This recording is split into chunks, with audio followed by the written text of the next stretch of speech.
Muy buenos días a todos. Estamos dando inicio al comité GSC correspondiente al 29 de agosto de 2019. Muchas noticias desde el lado del calendario económico y desde los anuncios también de tipo comercial y político en el mundo. Comenzando con las cifras económicas, tuvimos eh, revisiones a cifras de crecimiento en algunos países de la zona euro. Francia mejoró su estimación inicial de segundo trimestre del 1.3 al 1.4. Con respecto a temas de inflación en España, la versión preliminar del mes de agosto muestra una inflación por debajo de lo esperado, descendiendo del 0,5 al 0,3. En Alemania, la inflación también un poco por debajo de lo esperado. El mercado esperaba que descendiera del 1,7 al 1,5, descendió al 1.4%. Y también en Alemania la tasa de desempleo, si bien es cierto, se mantuvo inalterada en un 4%. En un 5% con respecto al anterior mes se viene perdiendo un poquito en temas de la parte de generación de empleo. Llevamos ya 4 meses consecutivos en Alemania en que se rompe completamente ya una tendencia de 6 años de generación consecutiva de empleo. Llevamos 4 meses sin eso. Una evidencia más, tal vez, de que la debilidad del sector exportador, el sector manufacturero alemán, está empezando a transmitirse hacia el resto de la economía. Ya hemos venido hablando de esto ya por varios meses como tal. Con respecto a la zona euro como un todo, salieron los indicadores de confianza económica y misteriosamente, en vez de debilitarse para el mes de agosto, se registró un fortalecimiento pasando del 102.7 a 103.1. Mercado esperaba un leve descenso al 102.3. Acá en la parte de Europa lo que mejoró sobre todo tuvo que ver con el clima de los negocios y nos ha llamado particularmente la atención este repunte teniendo en cuenta pues todo lo que ha venido ocurriendo en la parte de comercio. Compensando ya con América, en Brasil, el PIB de segundo trimestre creció 1% frente a una expectativa del 0,8 que se tenía. Y en los Estados Unidos se hizo la revisión de crecimiento del segundo trimestre en línea con el mercado, pasando del 2.1 al 2%. Está en los Estados Unidos, teniendo en cuenta este indicador, el presidente tuiteó que Estados Unidos lo estaba haciendo muy bien y que si la Fed hiciera lo que debería, estarían aún mejor. Con respecto a Estados Unidos también se deben conocer cifras o el ajuste al consumo de los hogares, el cual fue revisado a la alza de manera importante, un crecimiento no del 4.3, sino del 4.7%. Y también tuvimos indicadores de inventarios, medición preliminar, crecimiento de 0.2%. Como es característico, semanalmente, los días jueves, la cifra de subsidios al desempleo continúa siendo muy baja, 215.000 solicitudes frente a una expectativa de 214.000. Esto de alguna manera mantendría por lo menos el consumo de los hogares de manera muy dinámica. También tenemos hoy colocaciones de tesoros a 7 años. Por un monto de 32 billones de dólares. Acá interesante la referencia que lanzó el secretario del Tesoro de los Estados Unidos, Steven Mnuchin, asegurando que están estudiando seriamente la posibilidad de emitir tesoros de más plazo a los que tienen actualmente. Recuerden que la referencia de mayor plazo es de 30 años en los Estados Unidos y esta implica una expectativa de emisiones a 50 y a 100 años, muy probablemente pues para reducir la presión en las finanzas públicas y aprovechar este buen momento de tasas de interés para el endeudamiento del gobierno, pues no solamente de Estados Unidos, sino en general. Y cerraría la jornada con unos indicadores en Asia, el tema de inflación en Tokio, en Japón, ventas minoristas en Japón, donde se tiene una expectativa de contracción para el mes de julio, y producción industrial, donde también venimos en una muy mala dinámica en Japón y se espera que se mantenga para el mes de julio. Con respecto a lo que está sucediendo en los mercados accionarios, si bien es cierto, hemos tenido indicadores débiles desde el punto de vista económico, hoy ustedes tienen una primera columna de mercados accionarios muy positiva. Ayer, sector financiero y petrolero había reaccionado favorablemente. Hoy China dijo que no iba a responder por el momento al último incremento o al último anuncio del presidente Trump de incrementar los aranceles en un 5% adicional a los productos chinos, luego de que China anunciara esos aranceles al petróleo estadounidense y otros productos. Recuerden que tuvimos unas semanas muy movidas recientemente y parte de eso tiene que ver con las respuestas y retaliaciones de cada uno de los países a las medidas que estaba tomando cada uno. Por el momento, entonces, China dice que no va a implementar nuevas decisiones, que espera que con las negociaciones estos aranceles anunciados no se apliquen y que incluso se puedan ir desmontando poco a poco. Hoy vemos valorizaciones entonces en Europa que hace algunos momentos eran del 1%, ya van en el 1,3, 1,4%. En Estados Unidos futuros están valorizándose cerca del 1%, hace algunos minutos eran del 0,8%, así que la dinámica o el arranque para el día de hoy sería muy favorable. Con respecto al Reino Unido, explicando un poco más este tema de la suspensión del Parlamento, la reina el día de ayer aceptó la suspensión. La justificación, obviamente, que entiende el mercado es para eliminar rango de acción en el Parlamento que pueda procesar un voto de no confianza en contra de Boris Johnson y de esta manera impedir que el 31 de octubre se registre un hard Brexit. Sin embargo, Boris Johnson decía en medios que esta suspensión buscaba que el día del discurso de la reina, el 14 de octubre, el gobierno pueda preparar y presentar el programa legislativo o sus intereses legislativos. La última vez que se realizó este discurso de la reina fue en el 2017 y tuvo una agenda legislativa muy cargada, por eso solo 2 años después vamos a tener nuevamente este evento. Uno puede asumir que como su nombre es el discurso de la reina, es la reina la que de alguna manera va a hablar y va a mostrar cuál es la intención del gobierno. No, es un discurso, es un texto creado por el gobierno o la administración de Boris Johnson, que eso sí lo lee la reina como tal, es un tema de un formalismo que tienen allá. Así que es bien interesante, algunos dicen que si bien es cierto, es totalmente legal hacer esto, no es ilegal como tal, dicen que sin duda es una afrenta a la democracia del Reino Unido. Y ya hemos tenido algunas consecuencias como la renuncia de la primer ministra de Escocia, aliada del gobierno, pues del Partido Conservador. Con respecto al tema de comercial en Estados Unidos, es interesante ver cómo el sector del acero, que el año pasado veíamos como unos trabajadores felicitaban al presidente Trump por los aranceles implementados, están viendo cómo eso no ha sido suficiente para mejorar su competitividad internacional y ven cómo poco a poco los compradores locales en Estados Unidos siguen prefiriendo la adquisición de acero internacional o no aceptar los mayores precios de los productores locales, y esto es una fuerza normal del comercio que pues difícilmente se puede romper con esta fase de aranceles que está anunciando el presidente Trump. Ya hablamos del tema del desempleo alemán, donde pues si bien es cierto, este tema económico continúa preocupando, recuerden que los mercados están muy esperanzados en la ronda de liquidez que pueden entregar los bancos centrales. Eso es todo por ahora, los dejamos con Raúl. Buenos días, el S&P no tuvo variaciones en la jornada del día de ayer, que a pesar de la preocupación de la inversión de los tesoros, el día de hoy los futuros se valorizan más de 100 puntos básicos, como Daniel lo mencionaba anteriormente, impulsado por los comentarios positivos del ministro de Finanzas chino, donde menciona que se están discutiendo las siguientes rondas de conversación con Estados Unidos para el mes de septiembre, donde estiman y esperan que Estados Unidos pudiera cancelar los aranceles adicionales. Esto como tal ha generado mayor calma por el lado de la guerra comercial y por tanto valorizaciones en el mercado de renta variable.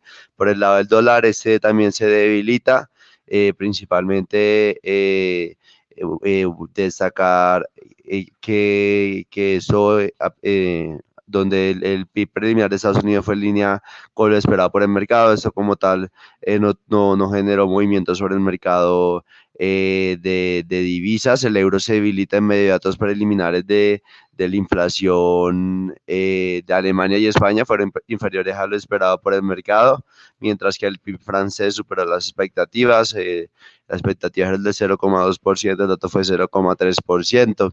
Sin embargo, la incertidumbre en Italia se disipa levemente luego que el presidente italiano ordenara al ministro en funciones Giuseppe Conte formar un partido de coalición, el Movimiento 5 Estrellas y el Partido Demócrata. La libra esterlina pierde un poco de valor, donde, como ya lo mencionaba anteriormente, el gobierno británico se enfrenta a los parlamentarios que quieren detener un Brexit sin acuerdo, donde cabe recordar que Johnson logró suspender temporalmente al Parlamento con la decisión de la reina, y finalmente el Real Brasilero mostraba un leve rebote, sin embargo ahora se está debilitando, luego que el PIB del país expandiera un 0,4% en las recientes horas. Veíamos que el dólar pierde un poco de terreno, ahora se está fortaleciendo levemente.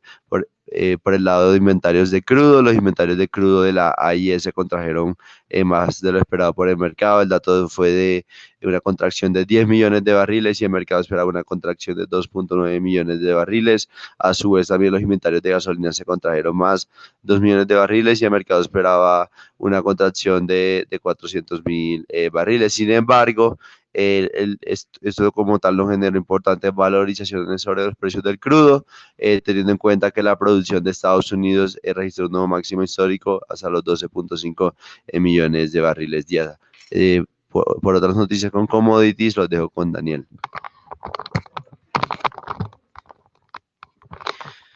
Cierta medida el petróleo mantiene esos niveles de negociación de 56.60, 56 WTI 60 Bren. Ayer hablábamos de los nuevos pronósticos de Morgan Stanley, hoy tenemos las cifras exactas, donde en su expectativa del año 2019 para el Brent bajó del 65 al 60 y del WTI baja del 58 al 55, pues considera que el crecimiento de la demanda está siendo un poco más débil de lo anticipado.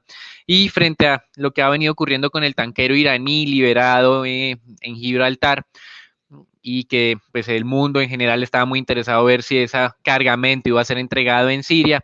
Se desconoce bien el rumbo que está tomando este tanquero. Se hablaba inicialmente de un destino de la costa sur de Grecia, luego de la costa sur de Turquía, y en este momento ha sido desviado cerca a Chipre. Estados Unidos está muy interesado en esta parte para ver si efectivamente Irán iba a continuar ayudando al régimen en Siria, lo cual pues obviamente sería lo más obvio, siempre lo ha venido apoyando y sería fundamental en este proceso de negociación del acuerdo nuclear del 2015, pues parte de la insatisfacción de la administración Trump es que Irán está ayudando obviamente al régimen de Bashar al-Assad y también ha venido ayudando a lo que consideran terroristas en Yemen, que son adversarios de la corona saudí, grandes aliados de Estados Unidos de largo tiempo. Entonces es interesante ver si se confirma que este petróleo finalmente fue dirigido a Siria. Se ha mencionado que allá hay un comprador para ese cargamento, pero pues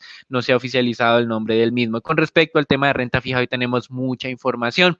Lo primero tiene que ver con que esa aversión al riesgo que se ha venido mitigando entre los inversionistas recientemente. Ustedes han visto ya que el mercado accionario no está cayendo de manera continua, sino incluso como el día de hoy vemos ya una valorización, digamos, alta.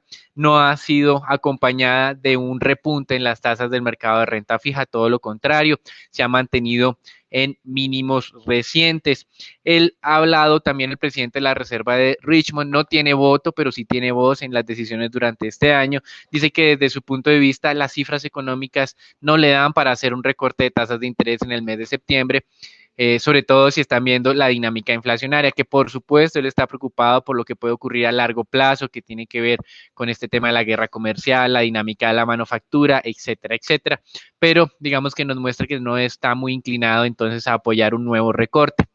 Así que el presidente Trump continúa, apenas ve este tipo de declaraciones, en su consideración de atacar a la Reserva Federal, diciendo que mentalmente no están preparados para lidiar con la dinámica internacional o con lo que hacen otros banqueros en el mundo, que por ejemplo Alemania se está pudiendo endeudar, no pagando intereses, sino cobrándole a aquellos que están comprando los títulos alemanes. De alguna manera, pues lo que quiere el presidente Trump es tratar de nivelar este tipo de el campo de las finanzas, desconociendo que obviamente las dinámicas de cada uno de los países es diferente. Estados Unidos, como vemos, crece al 2, Alemania está prácticamente estancada desde el punto de vista de crecimiento económico y por eso necesita una política monetaria más expansiva en términos relativos.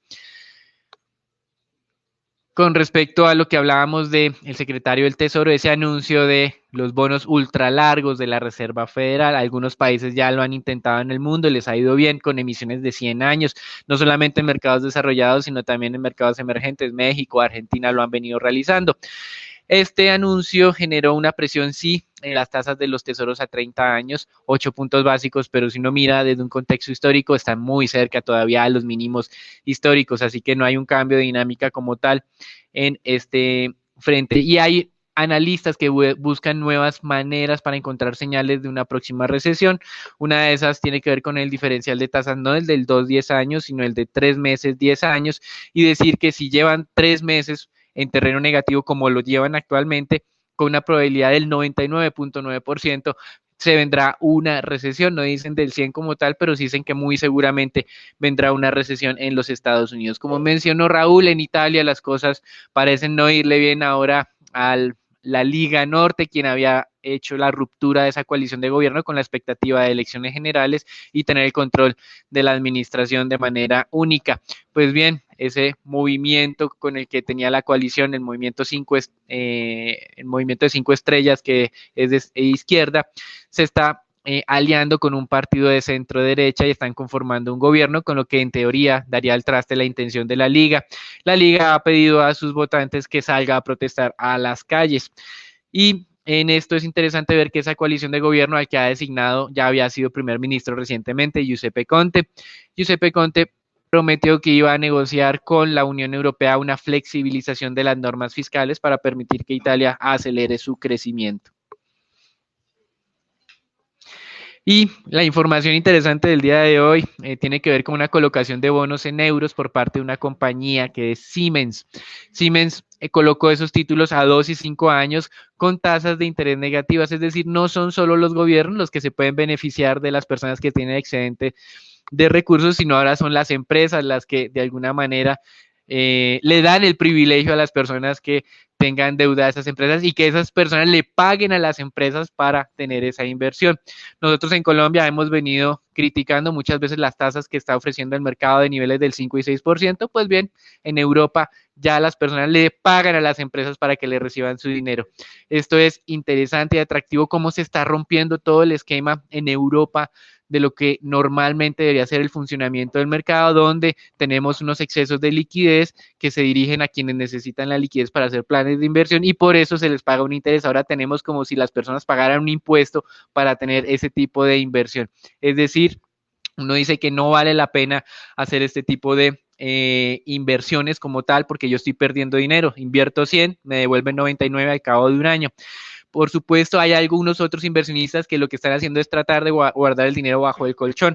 Como ustedes entenderán, esto genera unos gastos desde el punto de vista de la seguridad que yo debo tener, cajas fuertes, pagar vigilancia, etcétera, etcétera, y tienen que hacer como ese balance entre si yo voy a hacer toda esa inversión de cajas fuertes y vigilancia o me compro un bono de una compañía y le pago a esa compañía por tenerme mi dinero. Esto es bien atractivo lo que está ocurriendo internacionalmente y simplemente es como un recordatorio de lo que está ocurriendo desde el punto de vista del canal de transmisión de la política monetaria en varios países. De hecho, en la misma Alemania, un gobernador le pidió al Ministerio de Finanzas que impidiera que los bancos comerciales le cobraran a las personas por tener sus recursos en esa entidad. De alguna manera, un ahorrador en Europa se está exponiendo ahora al riesgo también, no solo a que si no compra los bonos pierde dinero, sino si yo dejo mi dinero en unos depósitos pueda perder también dinero porque los bancos me cobran por tener la plata ahí. Y esta idea de imponer una restricción a ese cobro que pueden hacer los bancos por dejar la liquidez, los bancos responden que a ellos por su liquidez el Banco Central Europeo les está cobrando 2.3 billones de euros al año por hacerlo y que están buscando la manera para transferir este costo a sus ahorradores. Así que es interesante esto que viene ocurriendo en Europa, no ocurre en Estados Unidos, muchos inversionistas están buscando, en vez de comprar bonos en euros, buscar bonos en dólares y hacer la cobertura del dólar hacia el euro. Pero simplemente nos recuerda a nosotros que en este momento de alta liquidez, buscar tasas de interés altas es un tema muy difícil. Yo puedo hacer la preservación de mi capital, eso sí, perdiendo el 1%, digámoslo así, con este tema de renta fija, pero no puedo de ninguna manera volverme millonario o buscar unas altas rentabilidades con estas alternativas. En Colombia tenemos el privilegio aún de tener tasas de interés positivas, incluso por encima de los niveles de inflación, pero en el mundo como tal no es tan sencillo. De hecho, en Estados Unidos esta misma semana colocaron títulos del gobierno indexados a la inflación con tasas de interés negativas, vencimiento a 10 años. Es decir, que estos temas son preocupantes. Algunos inversionistas dicen que no compro los bonos de Siemens, otros dicen que lastimosamente no pudieron comprarlos porque no ofertaron una tasa de interés negativa lo suficientemente baja para ser considerados, y lo dicen es porque si no, tienen que invertir sí o sí sus recursos en bonos alemanes, tasas negativas, no a 2 y 5 años, sino a 30 años. Entonces esto es bien interesante como está cambiando de alguna manera el paradigma de la inversión en el mercado de bonos en euros. En lo corrido del año en Europa se han emitido ya 6.5 billones de bonos en euros con tasas de interés negativas. JP Morgan dice que esta va a ser como la nueva normalidad para la zona euro. Así que atractivo ver cómo va cambiando esto. Interesante ver cómo ahora las personas tienen que pagarle a los emisores para que les tengan su dinero, teniendo en cuenta lo que viene ocurriendo en la dinámica de tasas de interés. Entrando en América Latina, el Banco Central de México redujo su pronóstico de crecimiento, no le hace caso al presidente que dice que van a crecer al 2%, tenía un rango previo del 0,8 al 1,8, el nuevo rango va del 0,2 al 0,7%. El presidente de México, Andrés Manuel López Obrador, no se pronunció sobre este documento del Banco Central, se limitó a decir que todas esas empresas que estaban o que habían invertido sus recursos en el aeropuerto de la Ciudad de México, el Texcoco, ya habían recibido su compensación por la finalización anticipada de esta construcción. Y en Argentina hay un nuevo default, digamos que no lo llaman así porque dicen que es una modificación de las condiciones voluntarias para los inversionistas institucionales, 101 billones de dólares emitidos o de deuda argentina, de los cuales creen o esperan que los institucionales por 50 billones acepten un mayor plazo de vencimiento. Aquí es interesante porque ya hemos visto que Argentina emitió bonos a 100 años también. Entonces es ver cómo la situación de Argentina y ese sell-off que hubo durante las últimas jornadas está implicando la dificultad o generó la dificultad para que el gobierno pueda cumplir con esas obligaciones y ya esté solicitando una modificación voluntaria de los institucionales. Con respecto a esto, también en Argentina, interesante ver que están pidiendo ayuda en los vencimientos de corto plazo. Ellos emiten unas notas de muy corto plazo, cerca de 7 billones tendrán que ser reestructurados también. Si bien es cierto, no se habla ya del default como tal, desde nuestro punto de vista, en términos prácticos, esto es el paso previo a ese escenario. Hasta aquí el reporte internacional. Recuerden hoy el mercado accionario muy positivo por esos anuncios de China. Y el tema de bonos, pues cada vez con tasas de interés más bajas. Eso es todo por ahora, los dejamos con Edwin y con Raúl. Gracias, Daniel. En Colombia, hoy el Consejo de Estado responderá a un recurso de súplica que interpuso el gobierno a la medida cautelar que se adoptó en noviembre, en donde se suspendió provisionalmente las normas que permitían el fracking en el país. En caso de aceptar el recurso, se daría paso a los pilotos y a una eventual implementación del fracking en el país. Todo esto de la mano de las recomendaciones que hicieron las comisiones de expertos acerca de la implementación de los proyectos pilotos de investigación integral. Esto pues podría darle un impulso a Ecopetrol principalmente. Por otro lado, en esta madrugada se hizo público un video en donde aparecen Iván Márquez junto a Jesús Santrich, entre otros guerrilleros, anunciando el regreso a las armas usando el nombre y el logo de las FARC, acabando así el acuerdo de paz que se había desarrollado en la anterior administración. Esto pone nuevos obstáculos para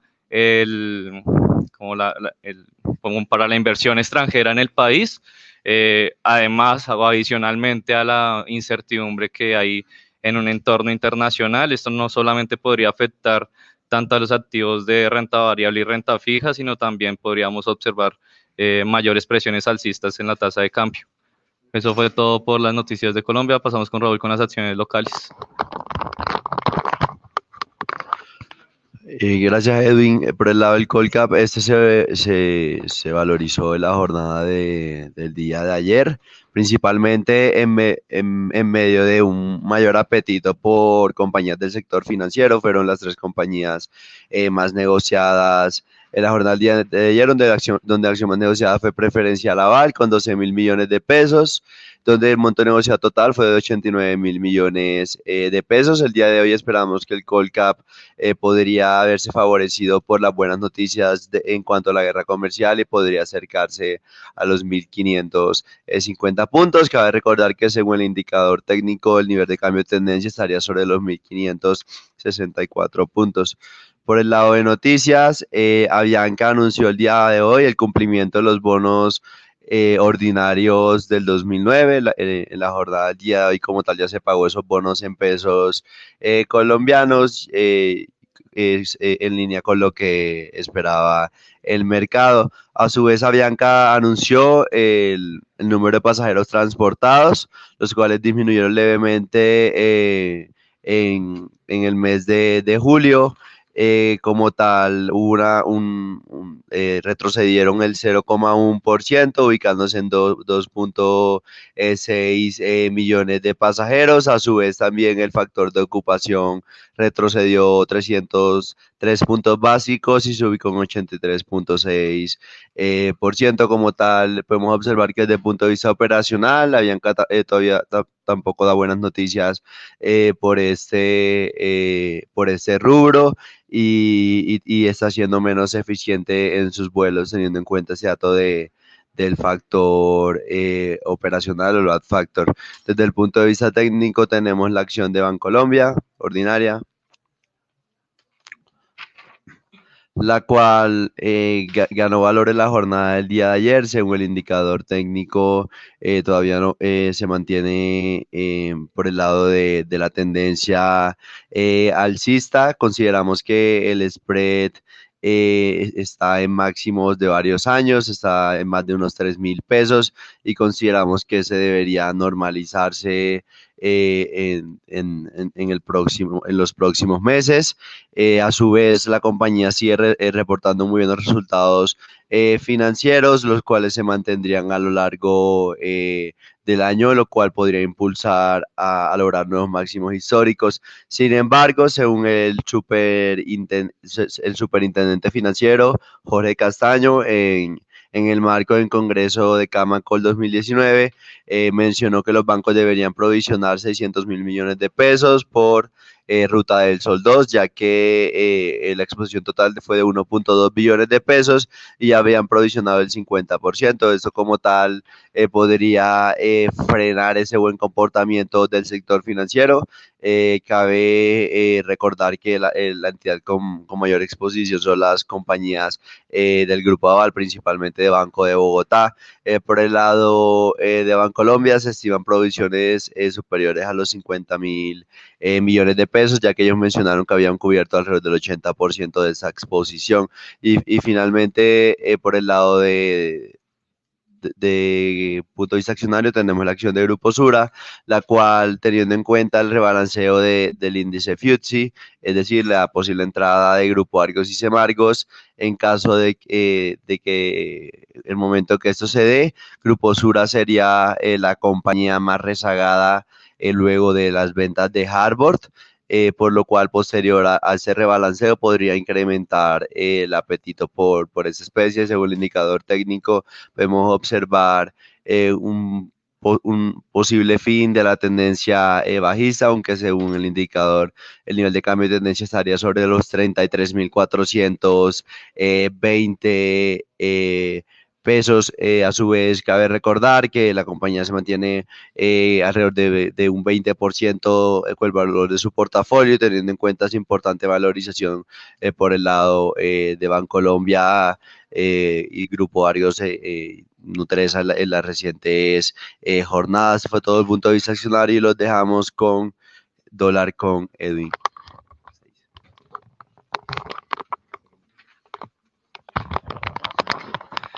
En la jornada de ayer la tasa de cambio cerró en un nuevo máximo histórico, aumentando así 0.28% con respecto a la jornada anterior y cerrando en 3.478 pesos por dólar, con un monto de negociación importante de 1.170 millones de dólares. Esta tendencia se vio marcada también por un nuevo fortalecimiento del dólar a nivel internacional en la anterior jornada. Técnicamente continuamos observando una tendencia alcista. Sin embargo, hemos observado pues, que la última vela fue un doji, lo cual nos refleja como tal incertidumbre en el mercado de divisas. Sin embargo, pues las últimas noticias podrían, y el nuevo fortalecimiento del dólar en el día de hoy también podrían hacer que hayan presiones al alza en la tasa de cambio y observar nuevos máximos. Con respecto a renta fija local, en la jornada de ayer los TES tuvieron desvalorizaciones generales. Esto en medio de la incertidumbre por parte del gobierno de un nuevo canje de deuda, lo cual pues estaría haciendo que pues los inversionistas estarían subiendo la tasa para tener una mejor negociación cuando esto se dé, si es que lo hacen.